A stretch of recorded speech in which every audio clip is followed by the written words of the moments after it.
breaking down every game, every day in Major League Baseball. This is the Baseball Betting Show. Here is your host, Greg Peterson. A warmer Philly low. Welcome to lovely Las Vegas for the Baseball Betting Show with myself, Greg Peterson, now part of the VSiN Family Podcast, and it is good to be back, guys, as it gets started at 3 o'clock a.m. Pacific, 6 o'clock a.m. Eastern on Wednesday. The baseball season is back in our lives, and I'll be with you guys every single day in which we've got games on this show, which means I'm going to do these next 2 days with regards to the podcast, take about a week or so hiatus, and then once we're back for opening day, March 28th, I'll be back with you guys daily from there on out, all throughout the baseball season, and we do have a tremendous podcast for you. Here in segment number 1, I'll let you guys just know how I operate a little bit in terms of my baseball style. It's very similar to my college basketball style. You're not going to be getting a whole bunch of futures or anything like that, though I will be bringing on a guest on the podcast tomorrow to talk about some futures, season win totals, some of the things that we're taking a look at on that front. So while I do not do it, I recognize that many of you guys do, so I will be serving that market on this podcast tomorrow. Have no fear there. Well, today we are going to be welcoming on one of our favorites, Danny Vietti. He does great work over at CBS Sports and going to be discussing some of the teams that he's a little bit bullish and bearish on coming into the season. Also just going to be discussing this Korean series in general between the San Diego Padres and the LA Dodgers, just what to expect out of the game flow in general, as it is very strange in which we do have the season starting out in a foreign land. We do it every few years. Like, I still remember the Japan series that we saw between Oakland and Seattle a few years ago. I think they started the season in Australia once as well. That was many years ago. Feels like once every 4 or 5 years we get one of these sort of series to kick off the season. This year it's out there in lovely South Korea, and for those that followed the KBO like I did during the 2020 season, the KBO was so kind to us. The people out there in South Korea certainly do love their baseball, so this is going to be a lot of fun. We're going to take a look at the tenor there. We're also going to be talking with them about some of these pitchers that are unsigned. At the time that we had recorded, Blake Snell was unsigned. He actually signs with the San Francisco Giants late on Monday, so big haul for them. Also part of that as well that I will not be taking out because at the time Blake Snell was unsigned, but question becomes, is Blake Snell going to be ready for opening day? Is there going to be any sort of a tune-up or ramp-up time for guys like Key, Jordan Montgomery, some of these other free agents? I do think that that's very top of mind. We're going to take a look at just the NL landscape in general with him. And then in the final segment, going to get you guys picks and analysis for this first game of the MLB season between the Dodgers and the Padres as we touch them all. If you have a question, comment, segment idea, what have you for this podcast, you do have one of 2 ways to be able to fire those in. First one is my Twitter/X timeline at Jaden_D1. Keep in mind, letters DM, they mean does not matter. So as per usual, please just send these into the timeline. Other ways, via an Apple Podcast review. If you rate this podcast 5 stars, it is very much appreciated. And then from there, you're able to fire on whatever you'd like to hear on this podcast via that 5-star review. And just like during the college basketball season, I will be using the spreadsheet system once again when it comes to baseball. And I try to put the key down on there for just a game that is coming up that day. So that way you're able to get an actual live example of what I'm going to be taking a look at that day. Like, for example, we've got the Dodgers and the Padres. That is going to be the first game of the year. I have set my line at a minus 166 with the Dodgers being a favorite. So when I put that on the spreadsheet, that means at a minus 165 or less, I find value on the money line with the LA Dodgers. At a minus 167 or more, it would not have value. And there are some times at certain books, you're just not going to have a play on a game. And in those sort of circumstances, I just shop the line a little bit. I wait to have the number move because in baseball, even if it's just a few pennies, you are going to be seeing these lines move. But the next time I see a baseball game where there's not even a single cent of line movement, where there's just absolutely nothing that happens, for one, it's probably a game that got put up 5 minutes beforehand because like 3 times a year you'll have a pitcher just get ruled out due to injury due to like a bullpen session leading up to it. I mean, you'll get like one of those oddities every single year, but past that, you're always going to have a little bit of line movement here, and I just shop the line. I just find a way to be like, okay, this book has minus 170. This book has minus 160. I'm able to take a shot on the minus 160, which typically when it comes to these shockier money lines, I personally take a look at the run line personally. Like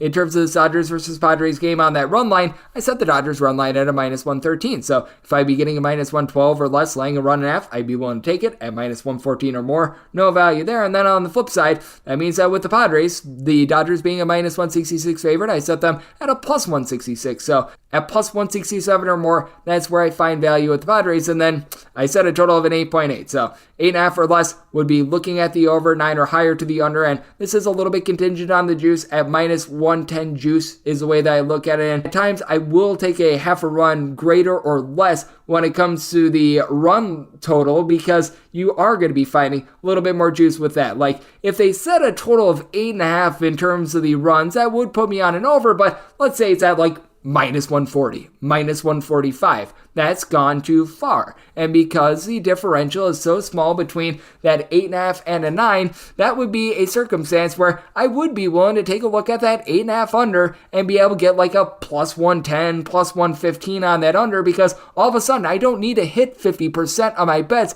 to be able to make money on that under. And I do think that the juice is very important. Like when people talk about baseball and the way that they're betting it, you don't want to just take a look at their win percentage, because if you're just taking the Dodgers money line every single day for the entirety of the season, guess what? You're going to have a pretty good record. But if the Dodgers go like 90 wins or something like that, and you lay the Dodgers money line every single day, you're actually going to lose a whole bunch of money if they were to only win 90 games. You're probably going to need them to win 105 plus games just to even hope to being able to break even, just because they are so badly taxed. So I do think that that's so important to take a look at. And when it comes to just my plays in general, on this podcast, I'm going to give you guys my reasoning for every single one of these plays every single day. You're always going to need to note that it's subject to a little bit of pitching changes, but I do go full game. I am not someone that dives into the first five, just because for me personally, I've never found success betting first fives. A lot of my betting style when it comes to baseball is taking a look at these bullpens. I do think that when you have a good understanding of these bullpens, knowing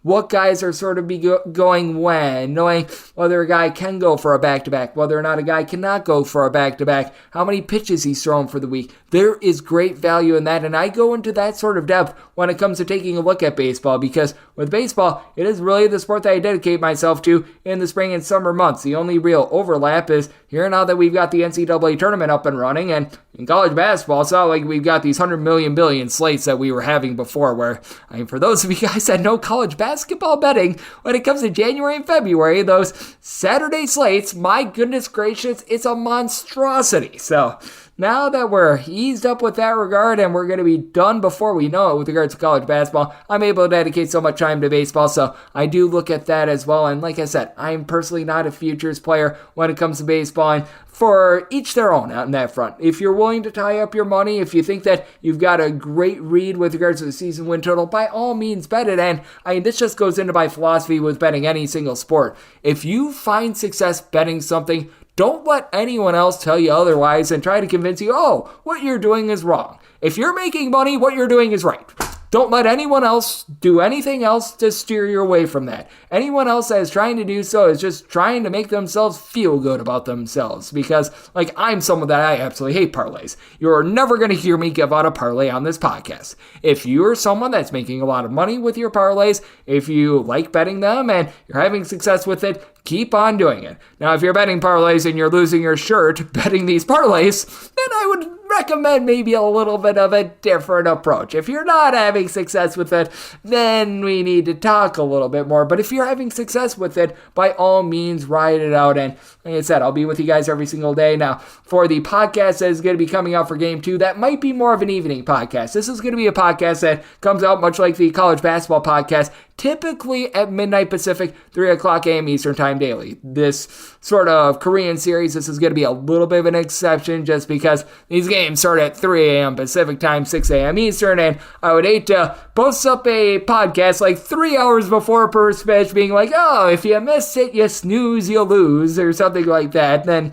you just have a little bit of an issue on that front, but expect this podcast to be up daily. You're able to set your alarm. I always like to have consistency with these podcasts, like when you turn on your favorite sitcom, if you're not watching it on Netflix or something like that, if you're watching it on like a actual cable network, TBS, CBS, what have you, like you expect to have The Simpsons to be on the same time every week. You expect insert your favorite show here to be on at the same time every single week. You should expect your podcast to be on at the same time every single day. You know when to expect it. You can set your watch to it. So hopefully that cleared up any questions that you did have. Now let's dive into our chat with Danny Vietti. He does amazing work over at CBS Sports, taking a look at this great game that we all know and love. You're able to follow him on his Twitter/X feed at Danny Vietti. That last name spelled Vietti. He also does a great job with his own podcast, the Wake and Rake podcast. You're able to catch that wherever you find podcasts. He does that with Will Middlebrooks. They do an absolutely amazing job there. And Danny, it's always a pleasure, my friend. Thank you. Yeah, always a pleasure to join. Good to have baseball back in our lives again.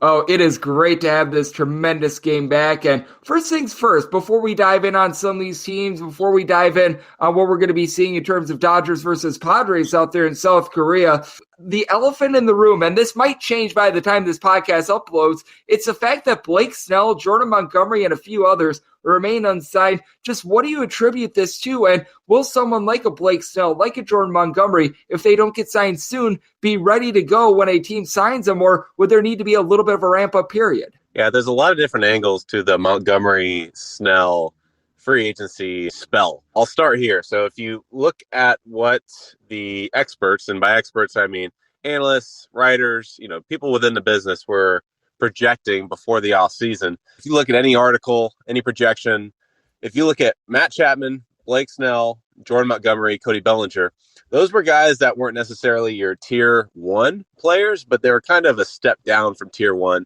But by that same token, most people thought they were going to get 100, 200, maybe even 200 plus in Blake Snell's case, $1 million. That has not been the case. Cody Bellinger, he ended up getting a 3-year deal with a couple player options, far from what he was hoping to get, which was probably between 150, $200 million. Jordan Montgomery, unsigned. Blake Snell, still unsigned. Matt Chapman signed very similar to Bellinger, kind of more of a team-friendly deal with some player opt-outs. So the guaranteed money has been there for the tier one free agents. It has not been there for the tier two, tier three free agents for the most part. And now we're seeing Blake Snell and those discussions ramp up a little bit. There was a report that came out that the Houston Astros are involved. We'll see how that plays out. But the market for Snell, as free agency continued on, just really shrunk. You consider the Padres, they're cutting payroll. The Giants were considered to be one of the teams that were going to be interested in his services. The Giants, once they signed Chapman, they said, we're pretty much done for the offseason.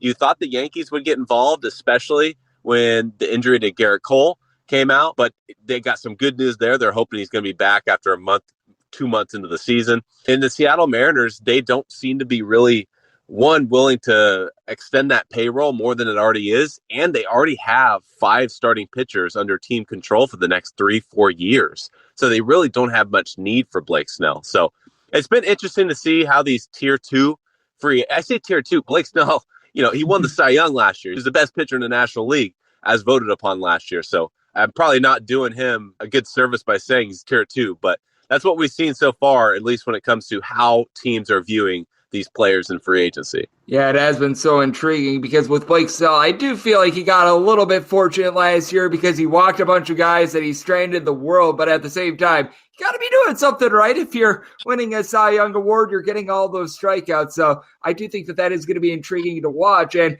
his former team in the San Diego Padres might become his current team when it's all said and done. But that said, they are going to be playing out there in South Korea. As joining me on the show, we do have Danny Vietti. He does great work over at CBS Sports. And I do want to talk about this because for the San Diego Padres, they are going to be throwing Yu Darvish game number 1. Makes all the sense in the world. He pitched out there in Japan on the continent of Asia. Give him that opening day start. He's been a workhorse all throughout his career. That's intriguing. But what is going to be intriguing as well is the number 2 and number 3s for the Padres because they actually made a very late move getting Dylan Cease about a week or so ago. Just what do you make out of the San Diego Padres right now? Because they drew trade away Juan Soto. It looked like they were going to slash payroll, and then they make this big move for Dylan Cease to be able to bolster that rotation.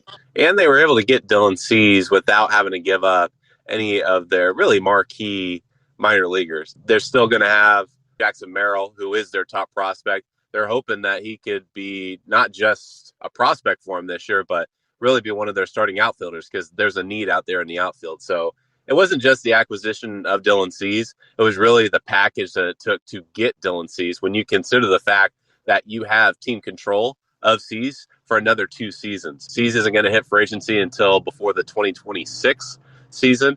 And so you're going to have some arbitration years to deal with, but that's anything but long term. That's going to be 1 year, probably depending on how he performs, somewhere between $20 and $30 million, but the Padres are certainly capable of affording that. So you look at that rotation, Darvish, Musgrove, Dylan Cease, Michael King, and it's still a question mark of number 5, could be Waldron. It's a good rotation. But the problem is that it's just a very competitive division this year. I think San Francisco made moves this offseason that are probably overlooked a little bit just because of the power moves that the Dodgers did this offseason with Ohtani and Yamamoto and Glasnow. Deservedly so. So it's a competitive division this year. I think the Padres are a competitive team. I think Tatis is healthy, and if he can stay healthy for 162, he's absolutely going to be an MVP candidate. He has that talent. I love the move for Cease, especially when you consider he is under team control for another couple of years. So a good team, definitely going to be in the spotlight here this next week with them playing on the big stage in South Korea, them and the Dodgers. So it should be fun to watch. Oh, it certainly should be. And I do want to ask you about the specific game itself, because we do know that it's going to be Tyler Glasnow and Yu Darvish who are going to be taking the mound opening day. And these two teams are going to be traveling over there a little bit ahead of time. And this is going to be a game that is going to be played a full week before the official opening day. That is March 28th. So these guys are going to be able to rest up after they do play this 2-game series. But what should we expect out of this game out there in South Korea? Because we've seen some of these games out there in like London. We saw the Mexico City series where nobody could keep the ball in the yard in general. But I take a look at this being played at the Sky Dome in South Korea, and I feel like we're going to get a more natural game of baseball than we've seen when things go to like Mexico City and London, where the balls are flying out left and right. The way the ball is flying, yes, I would agree with you. The way the game's going to be played, for lack of a better term, logistically or by the numbers, by the names, I think it's just going to look it's going to mirror kind of like spring training. Like they're going to extend their starting pitchers to probably 80, 90 pitches at most, but you're going to see a heavy dive of just relief arms in this series. It's a long 162 game season. Nothing is going to be won in South Korea this upcoming week. I think it's going to be good baseball, but these teams, although they went to spring training about a week before the rest of the teams, it's not like they were just playing a bunch of competitive baseball a week before the rest of the teams. It was more so they were starting training, they were getting in shape. So I think there's just going to be some rust to be shooken off by both squads. So I think it's just going to be a lot of relief arms. Your starting pitchers probably aren't going to be pitching deep in the ball games. I think from the team's perspective, anytime you're going into a new situation, your best case scenario is to come out of there healthy. So I think both teams going into this, knowing that it was an expedited spring training for both squads, knowing the travel time that was included, knowing it's unfamiliar territory on both sides, I think both teams are going to go into this just trying to get out of there as healthy as possible. Yep, I think that is such a big key to be able to note as well, because it's not just this series as well. You notice it every single year in Major League Baseball. These starting pitchers, if you find one that goes north of 80 pitches, that's a big-time rarity in this day and age. This is not the 1970s where we're going to see Nolan Ryan throwing 9 innings day number 1. We're going to be seeing a lot of relief arms, so I'm so glad that you do bring that up, as Danny Vietti, who does amazing work over at CBS Sports, is joining me right here on the Baseball Betting Show. And I do want to ask you about that as well, because there is a little bit of a different tenor when it comes to these early season games. And it's not just the series in South Korea, as I was alluding to, just all across the league. We're going to see these starters start 1, start 2. They're not going to be going their full allotment of pitches. When it comes to these first few games of the season, do you give a little bit of an advantage to these pitchers because there are going to be a lot of fresh arms out there, or do you give it a little bit more to these hitters in that they aren't going to have to face off against a starting pitcher that might be just at their full forces, for lack of a better term, with regards to their velocity, and it takes them a game or two to get into rhythm as well? You would think that, but we thought that last year. What's going on with the actual composition of the baseball is Major League Baseball juicing the baseballs once more. History tells us that typically pitchers have the advantage early on because it takes hitters time to get their timing down. But last year was a little bit of a different story. And the facts showed that Major League Baseball has had some sort of impact on the composition of a baseball. We'll see what it looks like this year. I mean, you look at the studies around. Washington Post did one either last year or the year before, and they looked at the actual composition of a baseball last year compared to years prior. And the facts show like the composition of baseball has changed over time. So what baseball are we going to get here in 2024? That remains to be seen. And it could be, if the ball starts flying in April, kind of like it was last year, I'm sure we're going to get those same conversations yet again. Yep, and I do think that that is so important to take note of as well. And as we know last year as well, we had the rule changes as well, which I do think that that played quite a bit of a role in what we were seeing as well. And now that we aren't having as dramatic of rule changes and everything like that, we should see things be a little bit more hunkered down on that front. And Danny, certainly with the Dodgers and the Padres doing battle to begin the season, do want to talk a little bit about the National League and just some of the teams that you are bullish / bearish on, because I do think that the Padres, they certainly are an intriguing team out there. And if you're looking from a betting perspective at their win total, this is going to change a little bit, perhaps by the time the podcast uploads, but that's currently at an 83.5. And I do think that with what they did, they should be able to get over that. But are there a few teams that you're looking at in the National League that either there's good expectations for them and you think that they're going to not live up to them? Or is there perhaps a team or two out there that you're taking a look at and you're thinking, man, why is this team not getting the love that they deserve? Yeah, I'll actually start by begging for forgiveness here because I talked about the National League West earlier when you brought up the Padres.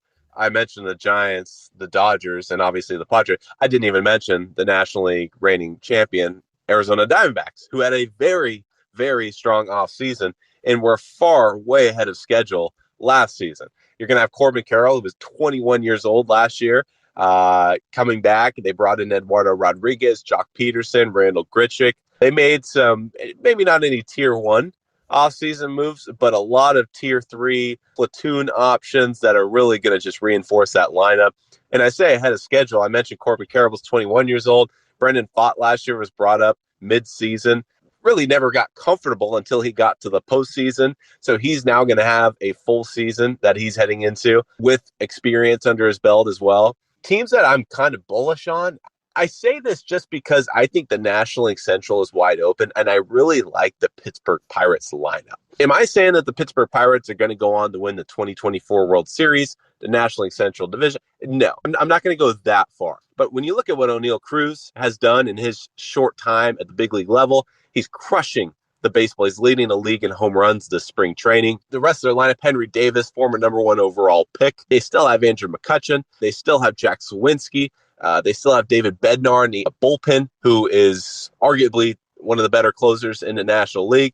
Starting pitching-wise, that's where I'm questioning things. They're going to have some arms step up in Pittsburgh, probably starting with Paul Skeens, albeit he will start the season in AAA, another former number 1 overall pick. They're probably going to have some guys like that, Marco Gonzalez, Martin Perez, really step up and be able to eat some innings.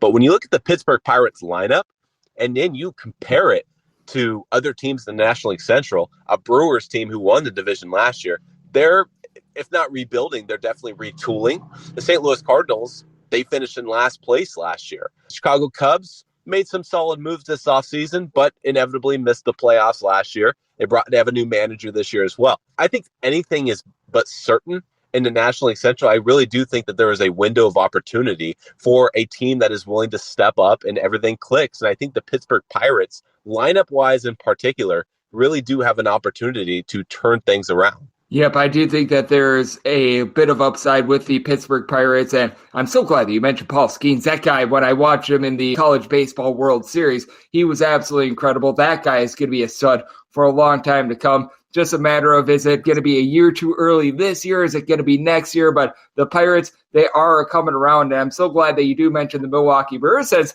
I'm someone from the great state of Wisconsin, and I was not too happy about the trade that they made with our good friend Corbin Burns out being with the Baltimore Orioles. I felt like they should have gotten more out of him. I take a look at Brandon Woodruff, most likely being out for the year. They trade away Mark Canha. Just where do the Brewers go from here? Because they've got some young players I like. Aaron Ashby coming back, I think, is going to be very big, but not having Brandon Woodruff and Corbin Burns at the front, really it being Freddie Peralta, Devin Williams in the back end. I take a look at this Brewers team, and I think it might be rough for them in an NL Central that, let's call it what it is. It feels actually quite winnable, even though I do think that the Cincinnati Reds are a team that's going to be on the come up this year as well. I failed to mention the Reds. That's a great point. I think Milwaukee's just at a point in the cycle, right? They do this every few years. They're kind of like Oakland.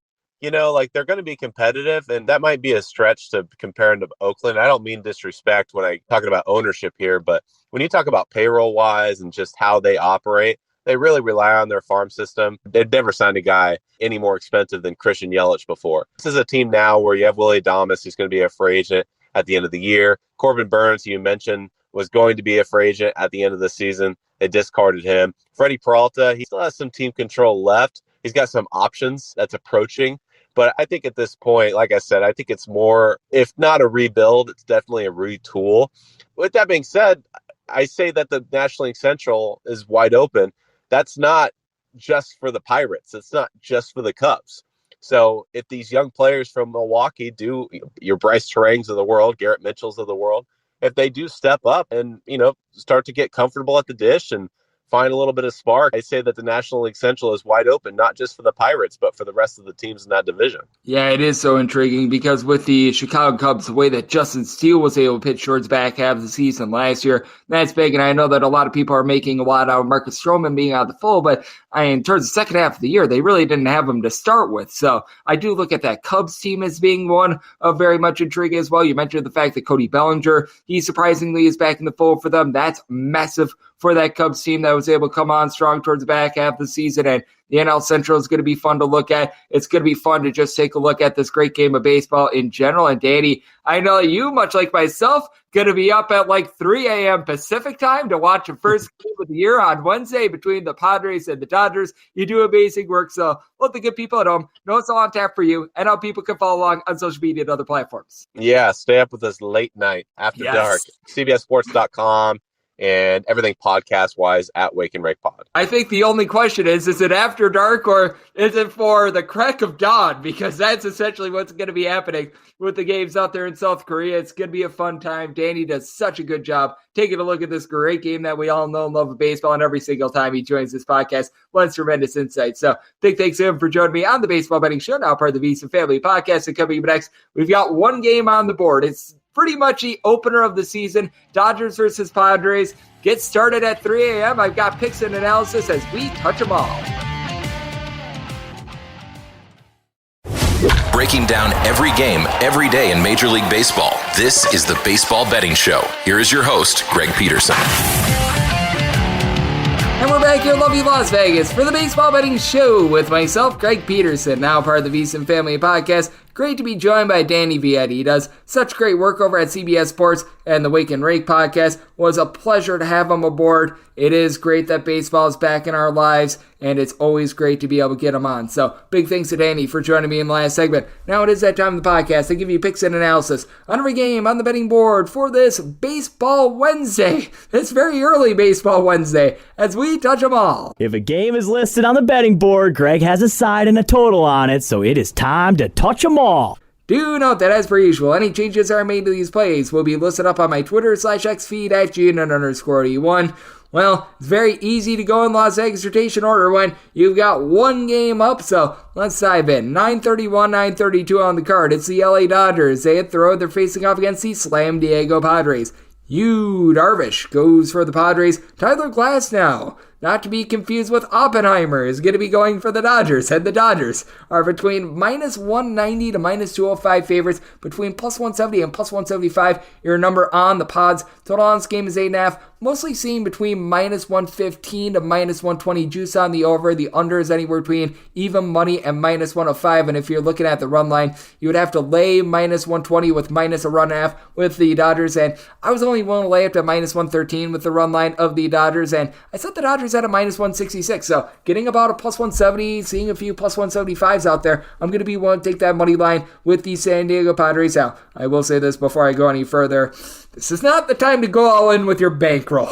We've got ourselves games are being played in a location where I don't think we've seen baseball games played in north of a decade. Well, we see KBO games played here, but Major League Baseball games do not get played here very often. So this is not the time to go buck wild. You have a lot of time to be able to bet baseball. You're going to have plenty of opportunities. Don't feel like because this is the first one, this is your last opportunity. No, it's not. You've got a lot that is going to be coming up moving forward. But I do think that for you, Darvish, after he had his struggles last year, I mean, he had north of a 4.5 ERA. He was getting it harder really than ever before. I do think that he's going to be able to bounce back a little bit more this year. Last year, he was giving up about 1.3, 1.4 home runs per 9 innings. And it is very difficult to go up against the LA Dodgers, but even with Yu Darvish just not being able to get out there for overly long last season, he had 2 starts against the LA Dodgers, and he gave up 2 runs or fewer in both of those starts. So that does speak to me a little bit. He has been much more successful against the Dodgers than most other pitchers. Now, obviously, was involved in that World Series many, many years ago, but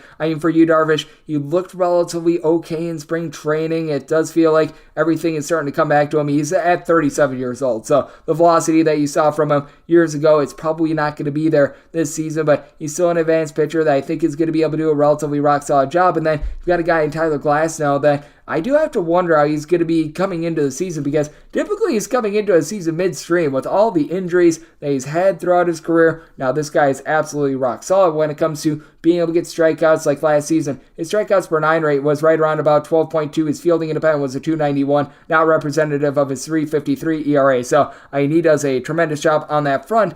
That said, I just don't think that either of these guys are going to be going very far. It speaks to what Danny Vietti was mentioning a little bit before. Typically, start number 1 of the season, you're going to see these starting pitchers go 70, 75 pitches. It might even be less on this front. And for the San Diego Padres, they do have the lesser bullpen in this game. There's no ifs, ands, or buts about it, but I liked what I saw out of someone like a Tom Cosgrove towards the back half of last season. He posted up a sub-2 ERA. They've been able to revamp things quite a bit with regards to the pitching rotation in general. You're going to be probably having Adrian Morejon be a nice bullpen piece for this team. Robert Suarez, after he was awful towards the beginning part of last season, he was pretty good down the stretch. And for the LA Dodgers, this team was a top 3 team with regards to their bullpen last season, and I love the addition of JP Feyereisen. JP Feyereisen is one of my favorite bullpen pieces. And then Ryan Brazier, he was awful with the Red Sox last season. When he put on Dodger Blue, he posted up a sub-250 ERA. You've got Danny Hudson back in the fold. So the Dodgers are pretty locked and loaded with regards to their bullpen, but this is going to be a game that's going to be played out there at the Sky Dome. That's where the Kiwoom Heroes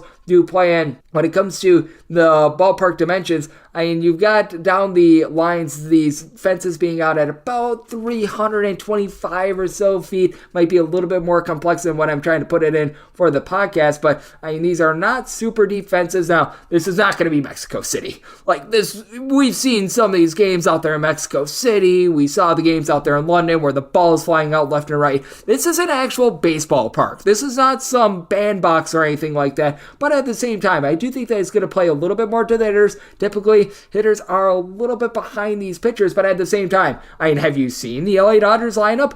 They hit in one of the most pitcher-friendly ballparks in all of baseball. You've got Freddie Freeman, Mookie Betts back in the fold. Now, Mookie Betts is going to be making the adjustment over to shortstop. I think that could have a little bit of an impact on the defense, but this is Mr. Limitless. He does such a tremendous job on that front. Wherever he plays, he's going to be just fine. And for the LA Dodgers, you've got many of the pieces back from a season ago where they were the top team in all of baseball in terms of walks drawn on a per at-bat basis. But what a lot of people don't recognize is that the Padres were number 2. Now, with the Padres, much of that was because you did have Juan Soto in the fold, who always has a really good eye at the plate. But at the same time, this is a Padres team that they did bring in someone like an Eddie Rosario. Is he going to be Juan Soto? Oh, heck no. But at the same time, he's a relatively solid batter, and I really like what Ha-Seong Kim was able to provide this team towards the back half of the season last year. He was one of the most complete players and was one of your war leaders in all baseball. I do think that Xander Bogaerts is going to be able to recover after last year. I'm not going to say that it was a terrible year. He had 285 with 19 home runs, but it wasn't the typical Xander Bogaerts that we're used to seeing. I think that he's going to be able to provide a little bit more with that front. Jake Cronenworth was down last season as well, and now you've got a fully healthy Fernando Tatis Jr. as well. So I do think that both of these teams going to be able to hit relatively well with the LA Dodgers. You've got a team that was towards the top of the league with regards to home runs, and always be mindful of this. When you take a look at the San Diego Padres in terms of their overall offensive numbers, they're always bogged down a little bit, because I was talking about the Dodgers and how they're typically able to hit despite the fact that they play at Chavez Ravine. Well, you want to talk about a pitcher-friendly ballpark. You always have it when it comes to Petco Park. And with the San Diego Padres, if you take a look at their home and road splits last season, they were some of the biggest in all of baseball. Like, when the Padres got away from home, this was one of the better offenses in all of baseball. They averaged just 4.35 runs per game at home. When they were away from home, north of 4.9 runs per contest. As a matter of fact, out there in the National League, the only teams that scored more runs per game away from home were the Dodgers, the Cincinnati Reds, and the Atlanta Braves. So I do think that you're going to get a little bit of a higher scoring affair, despite the fact that the Dodgers do have a little bit or better bullpen. Personally, I do think that Yu Darvish is going to be a bounce back a little bit more here. I do think that with the Padres not having Josh Hader, that's going to be a little bit of an issue towards the back half of the bullpen. He is now elsewhere, so that's not great to say the least, but I do think that Robert Suarez could be able to pick it up from a season ago. I feel like north of plus 170, it's just gone a little bit too far. Big motivational game here for Yu Darvish, who began his career pitching out there in Japan, so he's back on his home continent, and I do think that this is going to be a big spot for him. I think that the crowd gets behind him, and I think that we've got some value here with the Padres, so you're at an 8.5, getting that at about minus 115. I'm willing to lay the minus 115 on the over, and with regards to the Padres, I'm going to be willing to take that plus 170, and that'll wrap things up for the first podcast of the year. This is going to be the early/mid-Tuesday podcast right here for the Baseball Betting Show. A big thanks to Danny Vietti, who does tremendous work over at CBS Sports. He joined me in the last segment. If you do like hearing from this fine podcast, Baseball Betting Show, you're able to subscribe wherever your podcast, Apple Podcasts, Google Play, Spotify, Stitcher, and TuneIn. If you have a question, comment, segment idea, whatever you for this podcast, you do have one of two ways we offer those in. First one is my Twitter/X timeline at @G_D1. Keep in mind, there's the name does not matter, so as per usual, please send these into the timeline. Otherwise, find an Apple Podcast review. If you rate this podcast 5 stars, it is very much appreciated. From there, you're able to fire whatever you'd like to hear on this podcast via that 5-star review. Every day we do have games this baseball season. I will be with you, so I'll be back with you once again tomorrow. Then we're going to take a week of hiatus, and then we're back full bore every single day for that March 28th opening day. So appreciate you tuning in today, and I'll be back with you once again tomorrow. Thank you.